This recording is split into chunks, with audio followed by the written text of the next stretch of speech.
صلی الله علیه وسلم فرمایي حدیث بخاری مسلم کې راغلی دی زه کله ننوتم دی جنت ته ما یو بنګله ولیدله او د هغې مخې ته یوه جینۍ ناسته وه او داسې یې کاوه نو ما اراده ما تپوس وکړو چې دا د چا ده چې لرجل من قریش دا د قریش یو کس دی د قریش یو نوجوان دی نو ما خیال دا وکړو چې کیدای شي زه به یم نو ما ورته چې څوک دی دا کس څوک دی چې دا بنګلې ده او دې مخې ته دا جینۍ ناسته ده او داسې کوي ویل راته ویل چې عمر بن الخطاب رضی الله عنه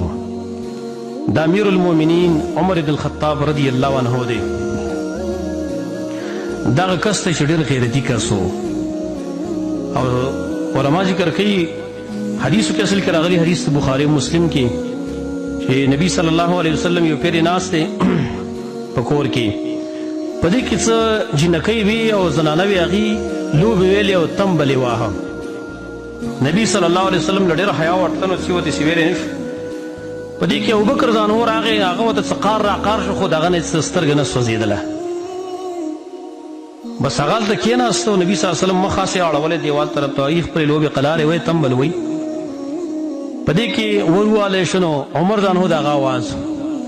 بس هغه زنانه چې کوم دی منډې کلي او پردې نه شاته شوي او تمبل یې وتښتاو په دې کې چې کله نبي دغه عمر ځانهو راننوت نبي صلی الله علیه وسلم خندل عمر ځانهو ورته ویل یا رسول الله څنګه خاندې اضحک الله سنک الله دې ستا دغه غاښونه وخندئ څنګه خاندې خندا څه خبره ده اته اوس پته نشته چې زما نه خلک یې تښتېدې هغه ویل دا زنانه یې مخکې لګیا وې چې لوبې موبې ویلې ابوبکر هم راغی څه خپل څه قار خورې وکړو خو څه خوند یې ونه کړو خو چې ته څنګه رالې بس منډه یې کړه نو عمر ځانو په دغه ټیم کې هم غوسه شو او ورغې زنانو پسې ورته ویل ای د ځان دشمنانو ویل تاسو د نبي نه حیا نه کوئ زما غوندې سړي نه حیا کوئ هغه ناست دی هلته د هغه نه حیا نه درځېدله زه څه یم چې ما نه حیا کوئ سخت ورته غوسه شو هغې ورته ویل ته سخت یې ډېر که نه ویل او نبي زموږ څه ډوله سختي نه کوي نبي صلی الله علیه وسلم ته فرمایل عمر پرېږده عمر پرېږده دا خلک شیطان ته چې په کومه کوڅه روان یې نو په هغه کوڅه شیطان تا له مخې نه درځي نو دلته خو اصل کې دیو شیطان راپارهولی وي که نه دیو به ستا خوا ته څه ټینګي شي ویل شیطان ستا خواله نشي درتلی علما هلته وجه دا بیانوي چې عمر ځانهو د ده خواله شیطان ولې نشو راتلی شیطان به د نه ولې تښتېده وی وجه دا و اصل کې وی دی د خواهش خلاف و دی د خواهش څخه خلاف و خواهش یې کنټرول کړی و ګوره دومره غیرتي انسان دی که نه چې نبي صلی الله علیه وسلم نبي دی حکم نه نازل شوی یا رسول الله ته دې زنانو ته حکم وکړه چې پرده کوي دا خو فاسقان فاجران په دې کوڅو کې ګرځي بیلارو کې ګرځي او دې زنانو ته وایي چې سته کور کښېنې مه راوځئ ګوره څومره غیرتي سړی دی په پردو زنانو هم غیرت کوي دارنګې هغه به دا ویل چې یاره د هغه بیبي د هغې د چا وویله ویل ګوره تا ته پته شته چې عمر ځانهو ستا په دې راتګ باندې جومات ته چې کله ته راځې هغه ټیم کې به زنانه جومات ته راتلې نو ستا په دې راتګ باندې عمر چې کوم دی هغه خفه کېږي ویله او ته راځي نو هغې ورته ویله ویل ما ولې نه منع کوي منع مې دې کي که نه نو چا ورته ویل چې منع کولی دې ځکه نه شي چې هلته نبي ویلي چې لا تمنعوا اماء الله مساجد الله د الله دا وینځې مه منع کوئ دا زنانه مه منع کوئ د جوماتونو نه اگر چې کورونه وله بهتر دي ویله دغه وجه یې نه منع کوي سودا رضی الله عنها هغه راوتلې وه روانه و مسجد ته تیاره کې سودا رضی الله عنها د نبي صلی الله علیه وسلم بیبي ده او ده ولیده نو ده پې لورې نه آواز وکړو ای سودي ما وپېژندلې ویل مطلب یې دا و چې الله پرده نازله کړي دومره غیرتي سړی و نبي صلی الله علیه وسلم ته ویل دا زنانه بندګي عمره حکم نه نازل شوی څنګه ته یم چې بس پرده کوئ بس الله حکم نازل کړ دې ته موافقات د عمر ویلې کی تقریبا علماو شمارلي 14 آیتونه یا د هغې نه زیات دا د عمر ځانو موافقات دي چې څنګه عمر خبره وکړه سبحان الله الله ته دومره ګران و چې فورا به یې ویلل بس دغه شان کار وکړئ ویله بدر کې قیدیان ونیولی شو تپوس وشو ویل څه چل وسو ابوبکر ځان ویل فدیه به تیوال ویل آزاد به ویل کېدای شي اسلام راوړي عمر ته ویل ته څه ویې هغه ویل هر سړي ته خپل خپلوان حواله کویل ما ته پکې خپل ریشه دار را جدا کویل د ابوبکر ته خپل ور جدا کړه د علي ته خپل ور جدا کړه چې دا سټونه تي ووهو چې الله موږ ویني چې یا الله موږ ستا د دین په باره کې د خپلوانو خیال هم نه ساتو ویل دومره هغه سخت سړی د الله په دین کې او چې کله بیا فدیه واغستلی شو آیتونه رالو او ویل که چېرته الله حکم نازل کنه سورت انفال کې ویل که مخکې تقدیر کې الله دا خبره نه وي لیکلي چې دې امت دپاره به غنیمتونه حلالېږي نو ویل تاسو ته به عذاب میلاو شوی او بیا نبی صلی الله علیه وسلم ناست دی دغه سخت الفاظ وکنه قرآن کې ولې تاسو د غنیمتونه واغسته د فدیه م واغستله دې قیدیانو نه نبی صلی الله علیه وسلم ناست دی ابوبکر هم ناست دی صحابه هم ناست دي الله چونکې دا زورن ورکړې ده نو د چا چې د چا سره مینه یي که نه نو که هغه ته یې معمولي غوندې لږه ترخه خبره وکړي که نه به یې خفه جاړي ځان له نو نبی صلی الله علیه وسلم او صحابو سره د خپل الله مینه ورسره و په زړه کې نو په دې زورنه باندې خفه و جړلې لګیا او ځانه جړلې او عمر ځان هو راغی ویل یا رسول الله ولې جاړئ که د جړا خبرې ماته هم وکئ نبی صلی الله علیه وسلم په دغه ټیم کې دا یو جمله ویله ویل که چېرته په دې ټیم کې چې کوم ټیم کې موږ دا فدیه د دې قیدیانو نه اخیستله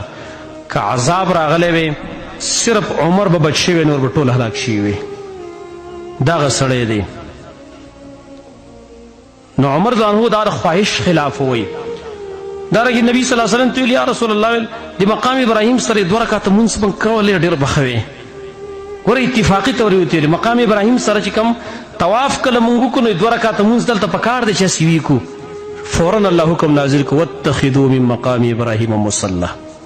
د مقام ابراهیم سره زه د مانځه جوړ کړئ تاسو دلته مونځ کوئ دې ته موافقات د عمر ویلی کېدلی شي نو ځکه دته فورا هلته په جنت کې الله داسې ځای ورکړی دی چې نبي صلی الله علیه وسلم یې ارمان کړی چې دا زه وی کېدی چې دا ځای زما نو ما تپوس وکړه نبي صلی الله علیه وسلم فرمایه حدیث مې بیانوم چې دا بنګله د چا دی چې دا جنۍ ته مخې ته ناست دی چې دا د عمر ده نبی صلی الله علیه وسلم فرمایي صحابو ته لګیا د عمر هم ناست دی وی ما اراده وکړه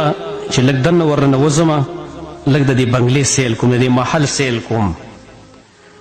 خو د عمر غیرت را په یاد شو چې عمر ډېر غیرتي سړی دی چې بېرته واپس شو عمر ځانهو په دغه ټیم کې ډېر زیات وژړل نبی صلی الله علیه وسلم ته یا رسول الله زما مور او پلار دې ستا نه قربان وي زه په تا باندې غیرت وکړم ته خو زموږ پلار یې خو نبی صلی الله علیه وسلم د عمر دومره خیال ساتي وایي د عمر غیرت را په یاد شو بېرته راووتم وایي نو لهذا په جنت کې دا بنګلې دا تیار کړي الله د مؤمنان دپاره دي نو چا دپاره به یو قسم بنګله چا دپاره بل قسم بنګله یو روایت کې راغلی دي چې نبی صلی الله علیه وسلم ته یو پیر جبریل راغی جبریل ورته راغی او ورته ویل ای محمد صلی الله علیه وسلم خدیجه را روانه خدیجه رضی الله عنها د نبی صلی الله علیه وسلم په بیبیانو کې داسې یوه بیبي ده چې نبی صلی الله علیه وسلم ته ډېره انتهایي ګرانه وه او د دې په ژوند کې نبی علیه السلام بله بیبي کړې هم نه وه او چې کله هغه وفات شوه نو وروسته دور کې به نبی علیه السلام د هغې دوستانو ته تحفې لیږلې د هغې چې کومې ملګري وې هغې ته به تحفې لیږلې دا د خدیجې ملګري دي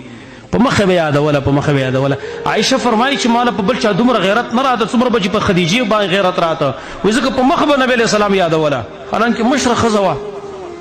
خو نبی علیه السلام سره ډېر احسانات کړي دي تسلی ځای و نو نبی صلی الله علیه وسلم خواته جبریل راغلی په دې کې خدیجه را روانه ده نو جبریل په دغه ټیم کې نبی صلی الله علیه وسلم ته فرمایي دا خدیجه در را روانه ده ورته ووایه سبحان الله ته څه عجیب غوندې خلک د الله ته څومره ګران و دا خلک د الله د دوی سره څومره مینه وه او دوی د الله سره خپل مقام څنګه په اعلی انداز باندې جوړ کړی و جبریل نبی علیه السلام ته وایي محمد صلی الله علیه وسلم دا د خدیجه را روانه ده ورته ویې وه چې ستا رب په تا باندې سلام وایي سبحان الله ستا رب په تا باندې سلام وایي او ورته ویې وه چې الله تعالی زیری درکوي ببیت فی الجنه په یو کور باندې په جنت کې من قصب چې د ډډې ملغلرې نه وي ډډه ملغلرې وي پای کې به شور شغب نه وي پای کې به خفګان نه وي خدیجه رضی الله عنها هغې ته د رب العالمین د هغې سلام یې ورته ورساوه دا څومره خوش قسمته خلک دی چې نو سبحان الله الله ورته د عرش معلا نه سلامونه رالیږي دا هم دقه شان زموږ په شان انسانانو کله کله سره تعجب کوي چې د صحابه کرام د دیو د عجیب انتحال له چې د الله سره د خپل تعلق دومره عظیم جوړ کړی دی چې الله ورته کله سلامونه را لیږي، کله ورته یو زیری را لیږي، کله ورته بل زیری را لیږي. ابی ابن کعب رضی الله عنه د قرآن سره ډېر تعلق او د قرآن سره ډېره مینه او بخاري کې حدیث دی. نبی صلی الله علیه وسلم ورته پیر راغی ویل ابی ابن کعب ته ویل وای ما ته الله امر کړی دی چې ته لاړ شه او ابی ابن کعب ته سورة البینه ولوله. لم يكن الذين كفروا دا سورة البینه ابی ابن کعب ته ولوله ویل الله ما ته ویلی دی. ابی ابن کعب داسې حیران غوندې شو، هغه ورته ویل الله سمانی لک، الله تا ته زما نوم اخیستلی دی چې ابی ابن کعب. نبی صلی الله علیه وسلم ورته فرمایل او ستا نوم یې راته اخیستلی دی. یعنې هغه تعجب کاوه چې زما نوم او الله اخیستل، چې الله به زما نوم لري. ویل او ستا نوم یې راته اخیستلی دی چې ورشه ابی ابن کعب ته سورة البینه ولوله. نو هغه ډېر د خوشحالۍ نه وژړل، ډېر زیات یې وژړل چې زه دومره د الله ته ګران یم چې الله زما نوم لري په عرش معلی باندې په دې دومره مخلوقاتو کې، زما نو دا نومونه زمونږ هم شي اخیستلی. لکه دا په یو حدیث کې راغلي دي، ما نه خبره اوږده شوه. نبی صلی الله علیه وسلم فرمایي چې الله فرمایلی دي زه د خپل بنده سره ورسره یم چې بنده